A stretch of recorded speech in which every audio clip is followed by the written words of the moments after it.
पहले तो आपसे जानना चाहूँगा आज की शाम आपकी कितनी खास थी? कितनी खास थी? एक्चुअली खास थी नहीं, खास अब भी है, because I am still to continue sitting down there and watch the whole show. I think एक बहुत ही यूनिक कॉन्सेप्ट है. जब initially when I got to know कि life okay came up to me and we spoke की now awards, so I was really keen is because I think I share the same view कि हमारी फिल्में पूरे साल में release होती है. You have about on an average about 500 to 700 films in a year, good bad small budget big names. But at the end of the day आपके पास कुल मिला के एक अवार्ड फंक्शन होता है, जैसे एनआईफा और फिल्म फेयर. मतलब एक अवार्ड फंक्शंस 3-4 होते हैं जो पूरे साल की फिल्म्स को अकोमुलेट करके उन्हें अवार्ड दिए जाते हैं. बट ऐसे में कई बार ऐसा भी होता है, विच आई हैव ऑल्सो सीन, कि कई बार छोटी फिल्म जो रहती है, जो एक्चुअल सही मायने में बहुत ही अच्छी फिल्में होती है, they get neglected towards the end of the year. So I think ये कॉन्सेप्ट बहुत ही यूनिक है विद इन इटसेल्फ, क्योंकि आपको हर महीने आप पिक्चर देखिए. जब आप हर महीने पिक्चर देख सकते हैं थिएटर में जाके, तो आप हर महीने फिल्म को अवार्ड क्यों नहीं कर सकते? So I think it's a unique and awesome concept. तो आपको नहीं लगता टीवी के साथ भी कुछ ऐसा ही होना चाहिए? बिकॉज टेलीविजन के भी काफी लिमिटेड अवार्ड्स हैं जो साल में एक बार होते हैं. तो आई मीन नहीं, आई थिंक टीवी के साथ ऐसा नहीं हो सकता है, बिकॉज आप एक डेली सोप के साथ यू कांट जज अ daily soap in a month. Daily soaps के साथ अक्सर ऐसा होता है कि यू हैव टू जज them over a period of a year. But फिल्मों के साथ क्या होता है, फिल्म इज एवरी वीक. आपकी हर, जिस तरह कहते हैं बॉलीवुड में, हर जुम्मा किस्मत बदलती है. That's exactly what's the case with every film. तो every Friday there is a new name coming in, there is a new film all together. तो जिसको आप जज कर सकते हैं, जिसको क्रिटिसाइज या जिसको अवार्ड दे सकते हैं, टेलीविजन में वो करना बहुत ही मुश्किल हो जाता है, because it's over a span of years of television shows. So I think it's a little difficult for TV, but films, yes. आपने आज यहाँ पे क्या किया, किस तरह से? मैंने एक्चुअली लोगों को एंटरटेन किया अपने डांस परफॉर्मेंस के through, and I think this was one of my very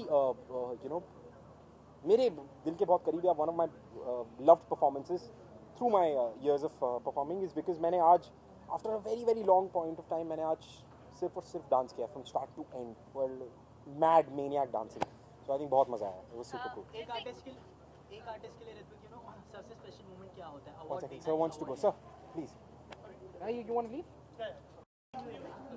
Ritwik, एक एक्टर के लिए, एक आर्टिस्ट के लिए सबसे स्पेशल मोमेंट क्या होता है? अवार्ड देना या लेना? Bad question. क्योंकि अवार्ड देना तो it's not really a moment. Award देना is very okay, you know, it's just felicitating somebody. Award लेना to a certain extent, to some actors बहुत ही यू नो दिल के करीब होता है. To some actors, like there are many actors जो अवार्ड्स में बिलीव ही नहीं करते. Like we have the one and only iconic, the perfectionist Aamir Khan. You will never see him at awards because of whatsoever reasons, and still he is the perfectionist. But कई लोगों के लिए award बहुत मायने रखते हैं. आई एम वन ऑफ दोस्त जिनके लिए अवार्ड मायने रखते हैं, बिकॉज मैंने अब तक टीवी किया है. सो टीवी में you work on a daily basis, 14-15 hours a day. आप इतना सारा काम करने के बाद जब फाइनली एक अवार्ड शो पे आते हैं और आपके काम को सराहा जाता है, पीपल से कि wow, good work, you know, this is what you deserve, तो you feel good. And you know, I think award देना, जिस तरह से आपने कहा, वो एक एक्टर के लिए बहुत वैसा होता है. आपको मिलता है ये वाला अवार्ड, कंग्रेचुलेशंस, काश मुझे मिला होता. बहुत सारे आपके फ्रेंड्स बॉलीवुड की तरफ रुख कर रहे हैं. सिद्धार्थ हैं, जी तो जी. आपके प्लानिंग्स हैं बॉलीवुड में?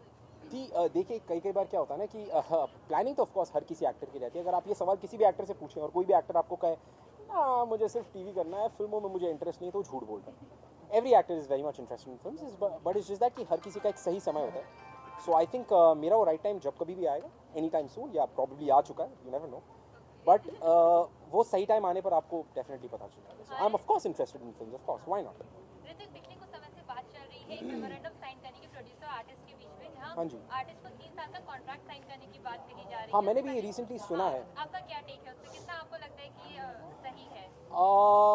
देखिए, इस पे हर किसी के अपने अपने व्यूज़ होते हैं. I am not in a very keen position to comment on it, but I think it's not really fair, to be very honest, कि आप किसी भी तरह से कॉन्क्रीट एक शो से एक एक्टर को 3 साल तक बांध दें. तो फिर आप ऐसा करिए कि आप एक पर्टिकुलर एक्टर को उस शो के साथ भी 3 साल बांधे, कि 3 साल तक गारंटी दीजिए वो शो बंद नहीं होगा. क्या ये कर सकते हैं आप किसी के लिए? वो नहीं कर सकते आप. So why does an actor do that? वो ही मेरा सवाल है. क्योंकि अगर एक, for example, for many people TV is living everyday life. तो अगर किसी एक्टर के लिए आप ये कहते हैं कि आप 3 साल के लिए इनसे बन जाइए और कुछ मत कीजिए, तो वो बंदा तो 3 साल के लिए गया और आपने शो 6 महीने में बंद कर दिया. Then what? जो उसके पास और भी कुछ आने वाला होता था, he would not be able to do, तो वो 6 महीने के बाद तो रास्ते पे आ गया. So I think it's not really the greatest thing. There should be a different clause altogether. I don't know how to. Also Hrithik, अभी I was watching, मैंने देखा. बाहर गया हुआ था और कब तक I'll call you when we meet. Please sir, please. Thank you sir. Thank you. See that was the big moment for me everybody, that's mister David Dhawan जो मुझसे अभी मिल गया, वाह। एनीवेज, तो मैं जब भी मोदी सरकार को मोदी सर को देखता हूँ टीवी पे, तो उनके चेहरे में मुझे बब्बर शेर नज़र आता है, बब्बर शेर दहाड़ता हुआ कि बेटा अब मैं आ चुका हूँ, now it's time. Alright, thank you.